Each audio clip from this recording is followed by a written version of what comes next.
So for the final panel of the day, we're going to dive a little bit into connectivity, broadly speaking, how it's changing cities, and try to really pin down some of the concrete ways that we are seeing it morph cities, some of the benefits that residents, that constituents are seeing, but also some of the challenges in adopting these technologies, in finding the right regulations at work, and finding the right tech startups to bring you your services. And we're going to chat about that with our wonderful and incredibly diverse array of backgrounds that we have up here. We're a little bit all over the place, and so I think it should be exciting.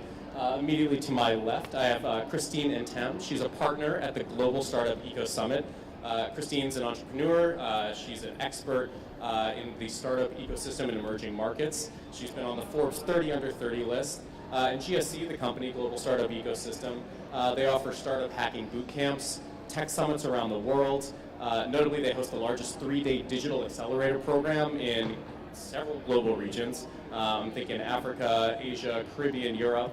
To her left, we have Meredith Stricker, who's the executive director of the Soufan Center. The Soufan Center is a nonprofit research and analysis organization, provides insights on global security issues, and that could be anything from terrorism to cybersecurity to humanitarian aid to immigration. So really kind of running the gamut there. To her left, we have Geoff Brown, who's the head of New York City Cyber Command, or NYC3 as the acronym is. Getting it right there. Essentially, as head of NYC Cyber Command, Geoff's in charge of securing all of this, everything that we have here. And he also leads initiatives that help New Yorkers and people coming through New York bolster their own digital security. We'll talk a little bit about that initiative as well. And last but not least, at the end there, we have Omar Christidis, who's the CEO of ArabNet. Omar works extensively in the United Arab Emirates and in Saudi Arabia. His firm, ArabNet, organizes a bunch of conferences around there for entrepreneurs in the Arab digital industry. His firm also maintains a comprehensive database of Arab web and mobile startups.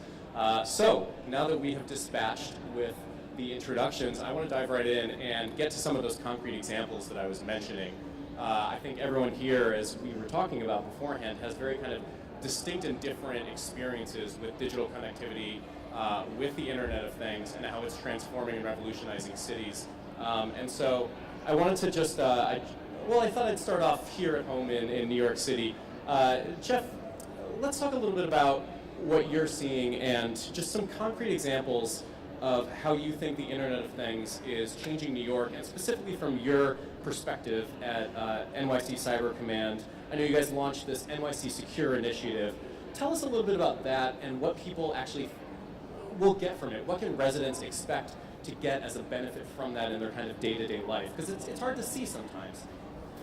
Okay, thank you for the question.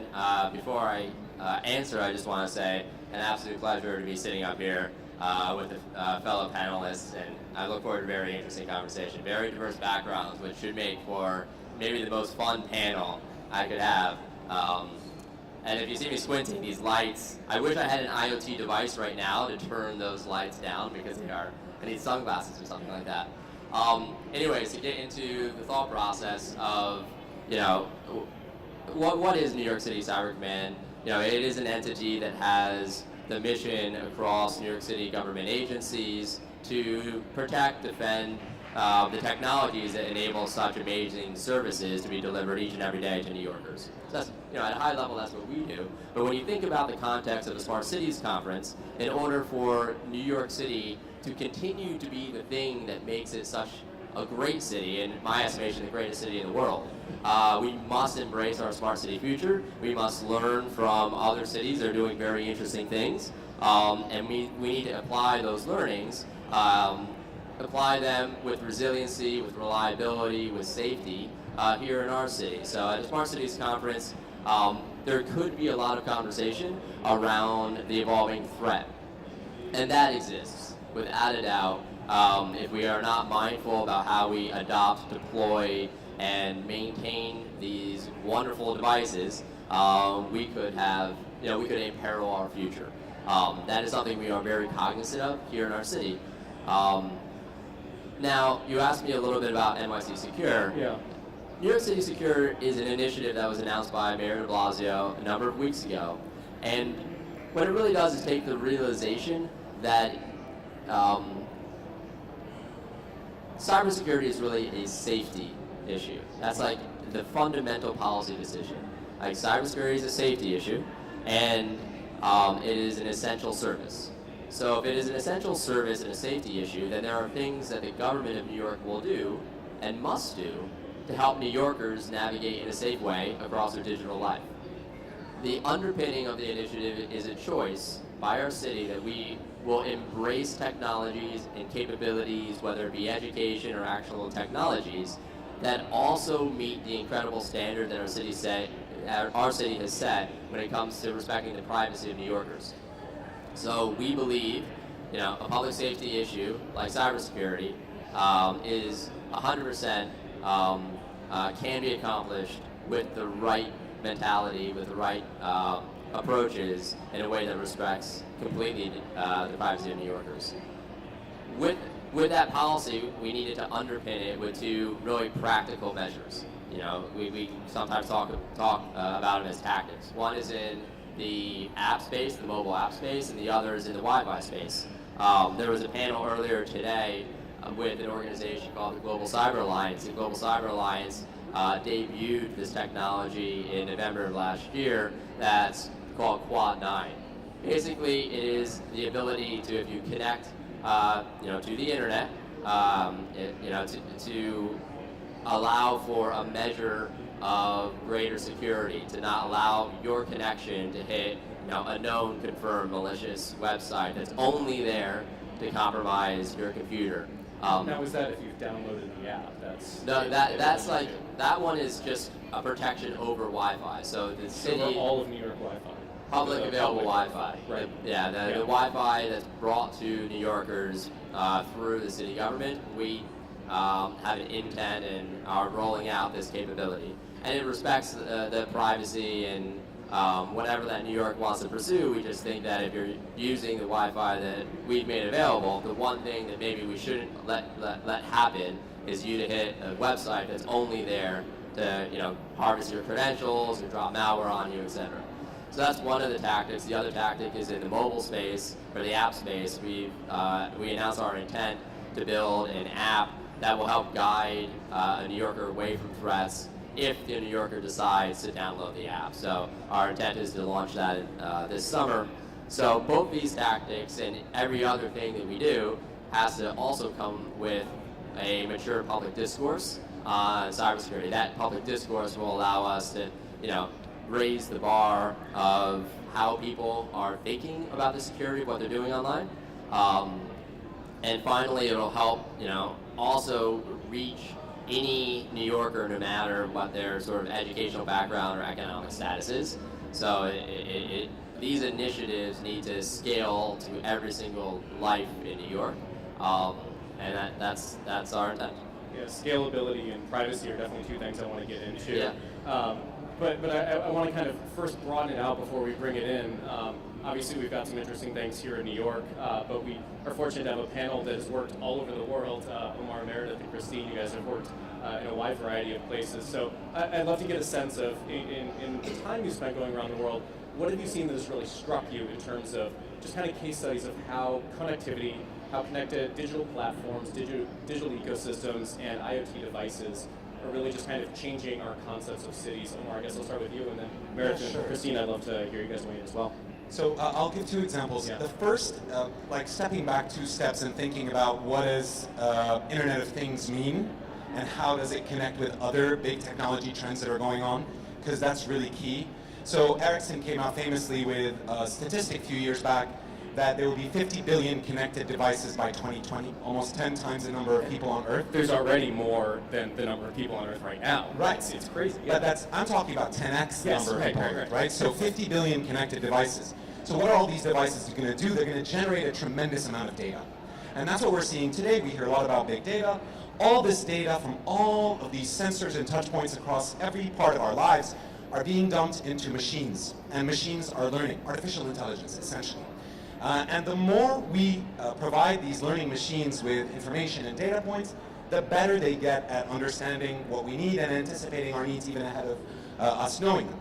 And so while our discourse is about smart cities more broadly, I would say even a lot of people today are thinking about cognitive cities. The idea that, yes, there'll be Internet of Things all over the city, but the city will learn from each interaction that citizens have with it. It's kind of like a neural network of Yes, sorts? yes. Yeah. So you've got the data coming in from all the places, and there's centralized systems that are learning from every interaction.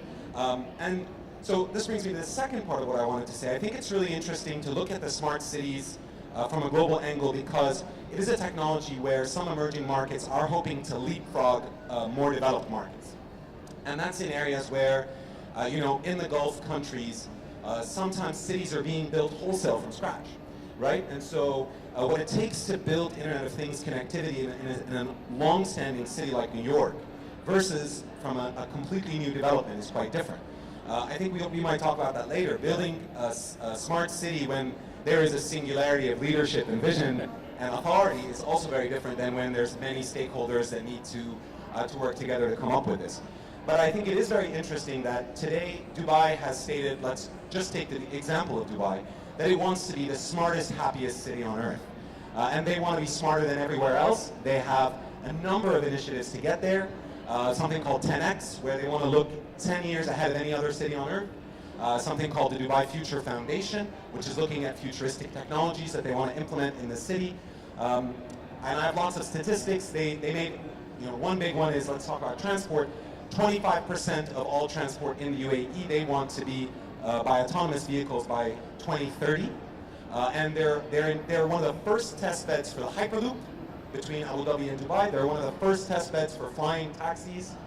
So really, really kind of betting on futuristic disruptive technologies is a way for them to be a global leader in this arena. Fifth Element reminds me of, flying taxis reminds me of the Fifth Element, but we'll set that aside for now. Christine, you've worked a lot in the Caribbean, and I know you've worked on digital ecosystems there and scaling that. Tell me a bit about that.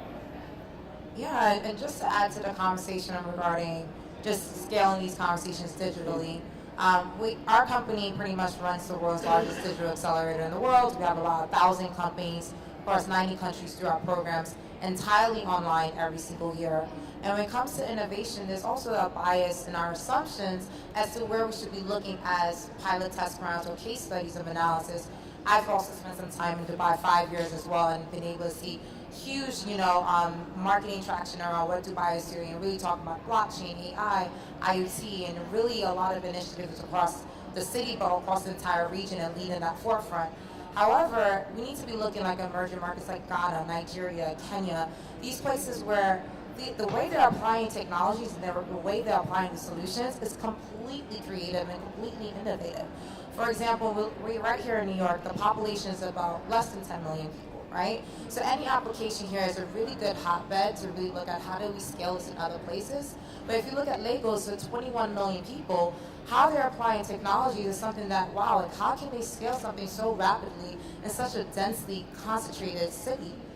They're doing great things, and you're seeing how they're able to leapfrog something that take a government in the Western market probably decades to get to. A city in probably some part of Africa is taken just within years just by local citizens. A case study example of that is in Ghana. I'm not sure how many of you have heard that Ghana actually recently launched a satellite. It was 3 actual citizens that did that, right? And they did that within a couple of months. Was it in partnership with the It government? was in partnership with the Japanese Space Center, of course. Yeah. But still, to think that locally 3 private citizens got together with local technology, local engineering, and local conversations about how do we leapfrog what took like decades for other Western markets to get to. So these are the things that we need to look at when it comes to smart cities, IoT, and technology in general, as to how these emerging markets actually, first off, leveraging these technologies, moving rapidly, but also how they're actually scaling connectivity without these technologies as well. Because you have places like Haiti, where I grew up, where we're a population where, because of the biases in terms of the narrative around that country, people don't even assume that we're actually leveraging blockchain and AI in general. And a lot of times, part of the reason why we're talking about IoT as to how we can, as stakeholders, come together is the roadblocks in terms of policy, regulation. A lot of these countries don't have it. right? So you're looking at companies like Google who are actually trying to get into emerging markets because they can pilot a lot rapidly in an emerging market country than they can in New York City, which probably has the most infrastructure to actually launch something. So we need to also look at all these little tidbits that are happening in places that we probably have assumptions about, and how can we actually move fast, but also how can we move effectively in a population that's ready for that creativity already. And so that's something that we're seeing in Haiti, Dubai, Ghana, and different places around the world. And bringing those tidbits together as well, I know that's something you specialize in. Absolutely, and we do this digitally, and the reason why we say that we do this digitally is because when you look at piloting and scaling any type of innovative practice, a lot of times, of course, you need the people-to-people element. As digitized as we are in this world, we still need to have that cultural connection, meet in person to actually collaborate. However, in terms of getting something off the ground, digitally is how we are able to say, like, for example, we launched last year the world's first digital accelerator across the continent of Africa, where we selected 100 companies across the continent. 33 countries were represented. Mind you, Africa has more than 60 territories. And what we noticed is like, wow, based on this data, there's actually a lot of activity happening in Ghana, more so than Nigeria, even though all the investment flow is going to Nigeria because of the perceptions of what's happening in blockchain and AI in those areas. So that's a good way where we're able to pilot digitally and be able to say, if there's something going on here that no one is looking at, we should try to look into this case study. Versus scale, which is pretty much after you are able to go on the ground and see probably what the roadblocks are, what the implications are, how do you actually scale? And that's where all those connections that you did with piloting comes into place, where you know the names, the regulators, the stakeholders, the gatekeepers to be able to scale these ideas as well. And your point about cultural connections is actually a great segue to Meredith. I know that's something that you're working on. You're kind of coming at it from a different angle, from this, kind of higher level national security resiliency angle. And I know you've also worked across Africa. So talk about some of those cultural connections and using digital platforms to actually combine different cultures, bring them together, et cetera, kind of the on-offline connections. Sure, thank you so much for the question, and I am very much the outlier on this panel, but I'll try to make it work. No, it's an alternative. Okay. From our perspective, I run a think tank that works at the intersection of security and rights, and we have an initiative called NX, Ending Extremism. And the way that we think about technology, and Geoff and I were having this conversation offline, is that it's agnostic, right? Like the radio, television, the printing press, right. All of those things were agnostic. People use them to certain ends, and they can be used for good or they can be used for ill. And so one of the ways that we want to take the technology that exists in the internet and use it for good is that the internet is a way of bridging gaps between people who don't understand other cultures, who are scared of the other, who maybe let the fact that they've never been exposed to somebody who looks differently, speaks differently, that fear creates division and distance and violence. We do know that the internet, of course, can be used for ill, and that considering it's incredibly easy for terrorists and extremists to gather online, and we want to offer the same approach, but for people who are gathering for the opposite purpose. So when I first moved abroad, it was Dakar, Senegal. And it was my first time being a minority. It was my first time working in a different language.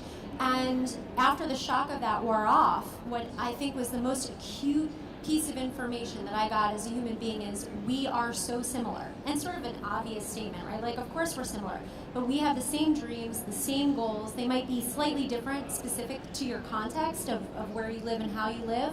But that sense of oneness, and I know that sounds a little bit corny, but that sense of every human is actually aspiring to sort of the same things, was profound for me. And so what we do with this Index initiative is to say there is a majority of people, a mostly silent majority of people, who are not extremists, who are not interested in spewing hateful rhetoric, and we're going to give them a platform to bring them together. To do that online. We've got some great partners like Twitter and Spotify and others who are helping us do that. but it's to really empower what we're calling the silent majority, and to take what is, although Geoff has convinced me technology might not be agnostic for much longer, to take what is still a value agnostic platform and to make sure we're using it for good. You guys have all touched on it a little bit, but one of the big questions right now is how to take positive advantage of all these things that you're talking about. There are a lot of different ways that you guys all really hit on to adopt these technologies, to bring people into the fold. So let's try to nail down what does work. What are the approaches that work to bring the right type of companies in, to connect the right type of entrepreneurs, and to use digital platforms and public policy initiatives to bring them on board. And Geoff, I guess I'll bring it back to you, given that you just launched this initiative with some outside partners. What was that process like, and what were the kind of incentives and research and thought that went into finding the right partners and knowing that you weren't going to get scammed, for lack of a better word? So I think the partner question is a critical question, but it also, to a certain extent, highlights that embracing technology, whether it's the 3 individuals who can launch a satellite, sometimes I might refer to that as the equivalent of like a garage band in Brooklyn that one day becomes like the Beastie Boys or something like that, right? Like you never know where that can go. So you have to have a framework to embrace that type of partnership and nurture that partnership. At the same time, where you have a framework that enables great sort of forward-leaning multinational technology superhouses to come and experiment and do great things. The Googles and others of the world who have like such a global presence, and to a certain extent can also can bring with their technology a high degree of reliability, and they are thinking exceptionally carefully around safety, security, etc. So before you get into those partnerships, I think you go back and you mentioned the NYC Secure Initiative. Really, at the crux of that is not the widgets and the different widgets that we'll build and the variation of widgets, and like that's not at the crux. The crux is the decision that to take a principled approach to the safety of New Yorkers. That's really the crux. So what I might say is, before, no matter where you are on the globe, before embracing what your smart city might look like, or I love the idea of the cognitive city. So what a cool way of talking about it.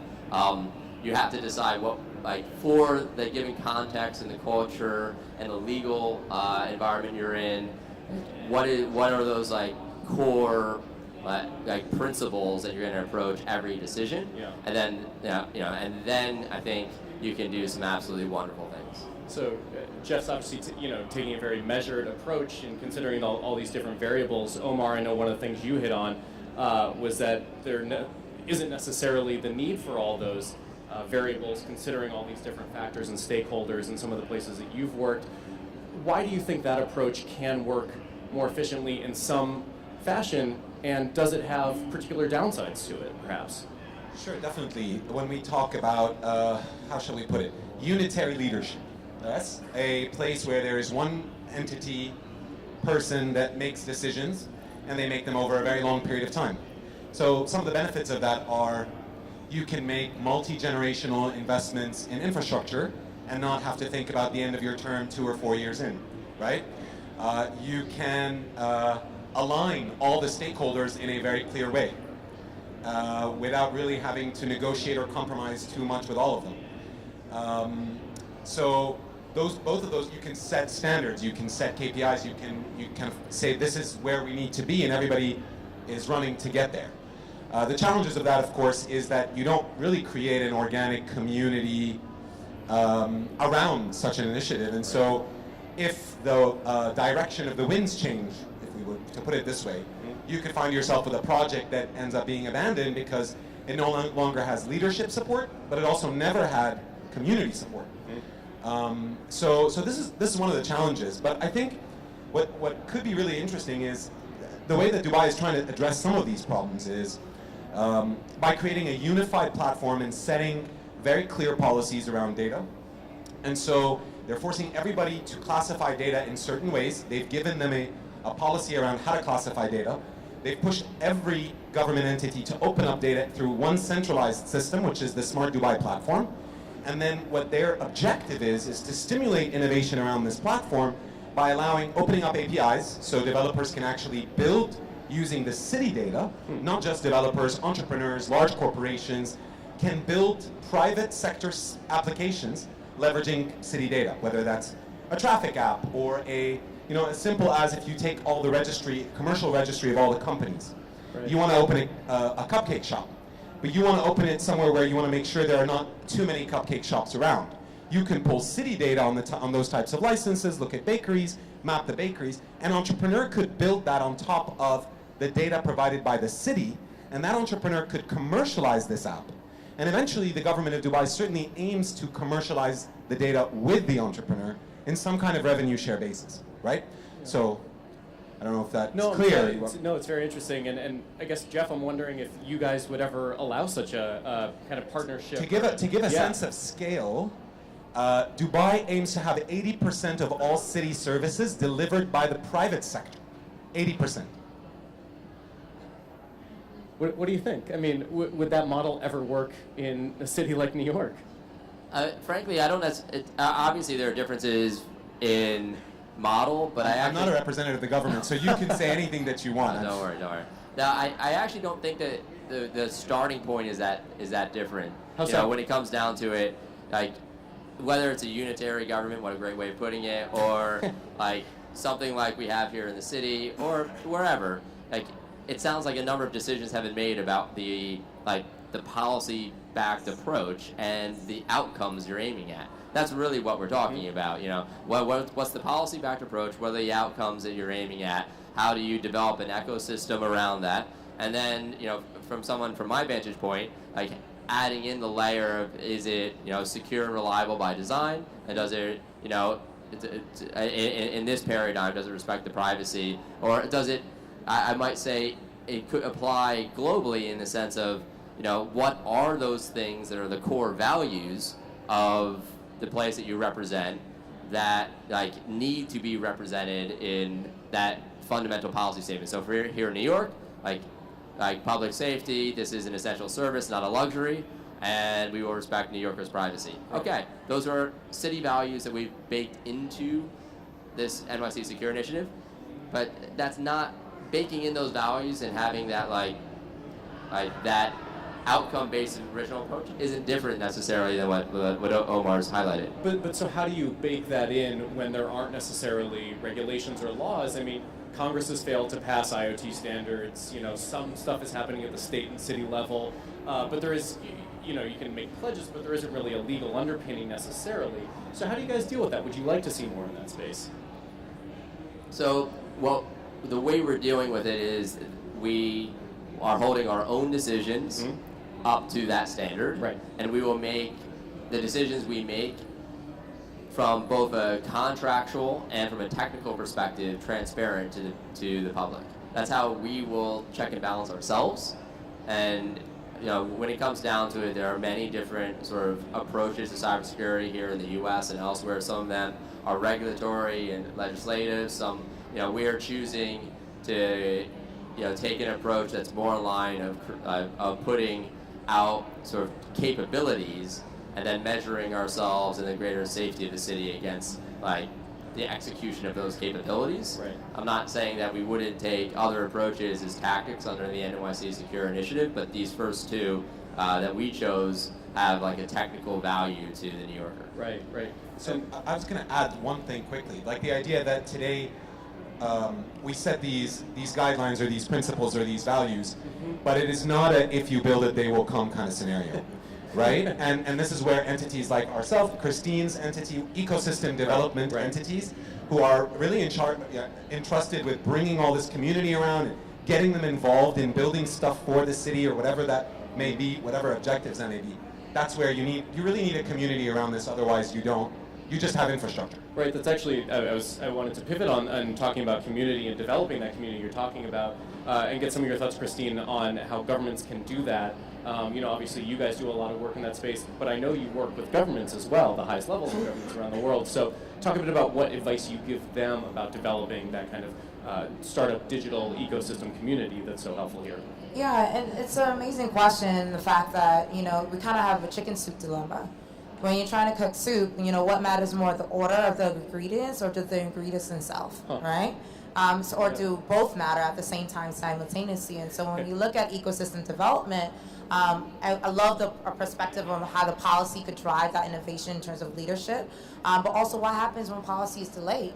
Can the momentum build without policy? I mean, we've seen that with Silicon Valley, how that's driving what's happening in DC, and DC can't keep up. And so from a leadership perspective, going back to the case study of Haiti and tech usually doesn't go in the same sentence, right? You think of Haiti, you think of poverty, you think of earthquakes, you think of all the different narratives you could think of.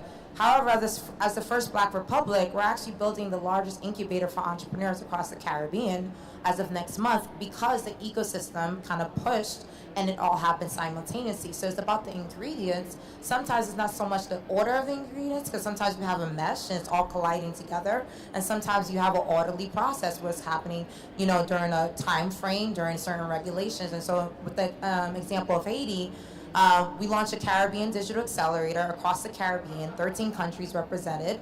Haiti was one of the largest pools in terms of represented on that program. The government witnessed what was happening. Then we came down to Haiti. We did a tech summit with 100 speakers. We had Ben Horowitz, Google, Facebook, Airbnb, all of them, Facebook, Forbes, Fast Company, come down to the country for the first time and literally shock the ecosystem. And then you see a wave of FinTech Summit, Women Tech Summit, and all these different summits happening by enablers. And we have to look at ourselves. Right now, as audience members, you're in tune with what's being said on this end. But what you do with this content, you could become an enabler as well. So just by the fact that these summits were being launched locally and people are attending these summits in drove, it kind of saw that there was a movement and dynamic. And within 6 months, the government actually launched we're launching an incubator. And a lot of times we don't believe in promises. It's opening next month. And the keys is already open to it. And that's by the president of the country, of Haiti. Right? And so there are many ways where we need to also not just look at how do we actually have a customized order of evolution when it comes to tech, innovation, and really inspiring the leadership of countries, but also looking at the ingredients at the very minute level, because we're looking at the fact that because we have digital access, one person could tip the scale, right? And you don't know how they're going to tip the scale, but it just can happen from everywhere. And so that's something that has inspired a lot of emerging markets for sure. And for us, at the global startup ecosystem, the reason why we call ourselves the global startup ecosystem is because we're literally seeing how ecosystems are scaling from a startup perspective, right? Where startup, the mentality is like, you jump off a cliff, according to Reid Hoffman, you figure it out as you try to land, right? And so a lot of times these things happen before you're even ready for it. And as individuals, we can see how can we participate and look to leadership, but as an ecosystem, we could just run and just catch up and figure it out all together. So that's something that we've seen in a lot of examples that we've seen across Haiti and different countries, from the highest level, but also from the local individual who just took scrap metal and actually started an engine car within a couple of days. Jumping off a cliff without knowing how to land sounds like how I feel every time I write a story, like when I'm at the very beginning part. But a lot of what we're talking about is conversations, facilitating conversations, whether it be on or offline. And Meredith, I know that's a big part of NDEX. So, give us a sense of why you think that facilitating those conversations, whether it be online or offline, can actually create some of this community underpinning that we're talking about a little bit. Yeah, absolutely. Thinking about New York, because it's my home and that's where we are right now. In terms of how on and offline contributes to resiliency, those conversations, I think about what happened here on Halloween. There was a terrorist attack here on Halloween. That night, everybody still, I don't know every single person that was planning to go, but the parade still went on, right? Like that, our city showed its resiliency that evening. And while I wasn't there, I saw pictures on Facebook, pictures on Instagram. I know that people were connecting, and I felt part of that strength and resiliency myself, even though I wasn't technically there marching. Those people who were out in the parade, they weren't marching, they were at a parade. Those people who were at the parade were celebrating the fact that they were alive and they were together and they weren't scared to come out and do their thing. That is the definition of resiliency. That is what it looks like when a city is not brought to its knees by a crisis. That doesn't just happen in, like that. That takes time and effort. It's the way now that mayors have a Twitter account and people can follow what their mayors are doing via their tweets. They can see on Facebook pages what's happening in their cities. They can create subgroups. I think for a lot of people in the United States, for example, if they're not so bought into what's happening at the federal level, they're thinking about what sub-government level looks like. We're at a conference talking about cities. This is a level at which people are now, I think, much more involved in their local government than they were a few years ago. And that's a way for us to inculcate, it's an opportunity to create resiliency in the online space and the offline space. Another example I can think of, I lived for a couple of years in Phnom Penh, Cambodia, and I ran a shelter for sex trafficking survivors.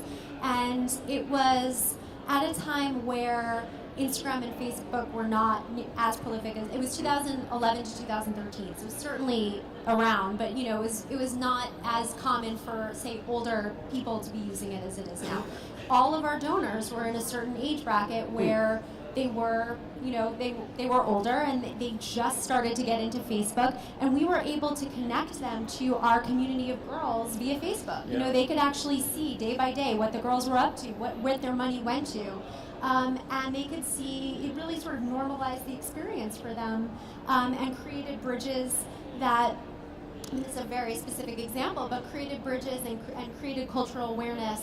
And the opposite was true too. We'd have our donors send in videos of what their lives were like back in the States or in the UK or in Germany. Right. And it was really fun for our girls to be able to see what life was like there. And it's creating a sense of common humanity and values around tolerance and inclusivity and pluralism, and that is a way to address social ills. We've got about 5 minutes here, and I don't want to end it on a negative note, but I do want to talk about some of the security issues. With everything we've brought up, a lot of it involves collecting data, a lot of it involves exposing people's data.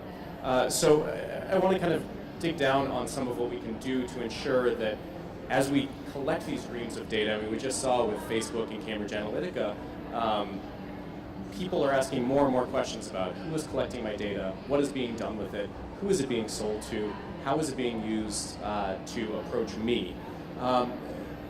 Geoff, as the New York City Cyber Command head, I'm sure you're thinking about this 24 hours a day, but specifically when we think about the Internet of Things, how can we ensure, especially as cities collect more data from their citizens, how can we ensure that citizens know what is being collected, how it's being used? What are you guys doing around that? So I think that when it comes down to it, data within security programs is, a science and is very powerful. And I think that there's, again, going back to some of my earlier points, I think approaching how you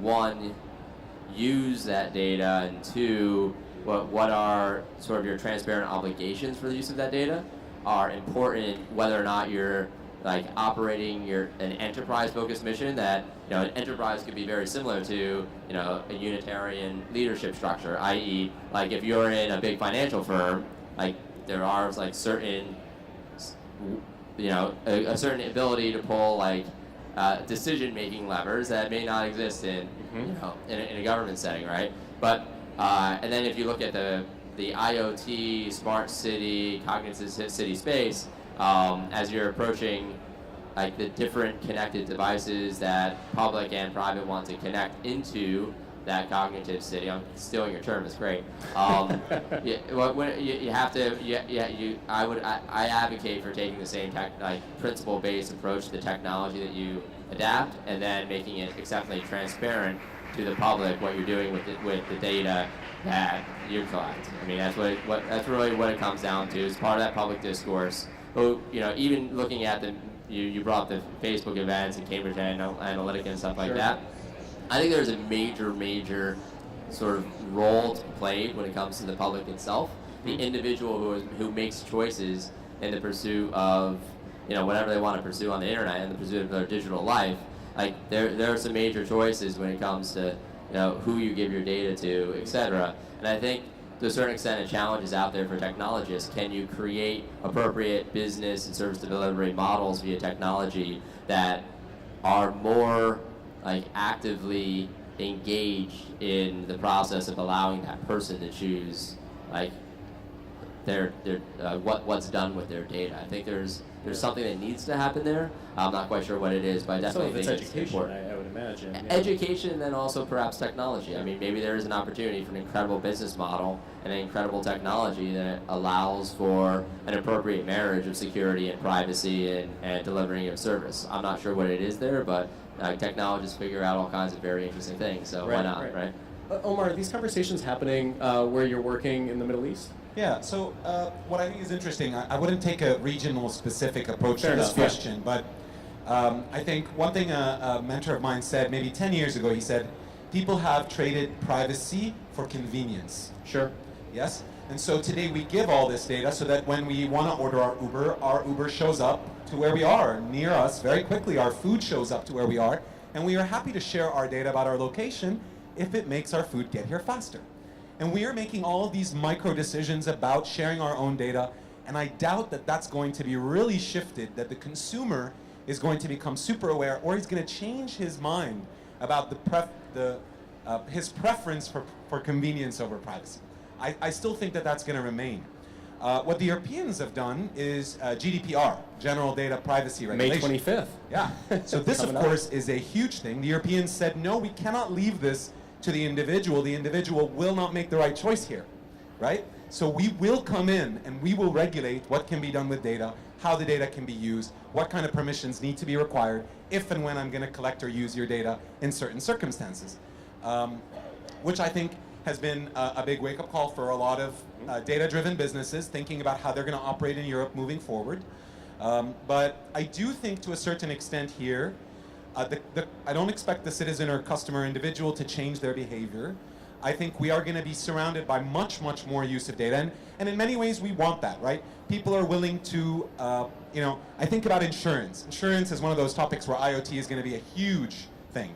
Whether you wear, something on your body that is going to have telematics and help the insurance company better price how healthy you're being and hence better price your policy. Or whether how good you're driving, affects how much you pay for your car insurance. You kind of want to give them your data in order to be able to benefit from these things. Right. So complicated question.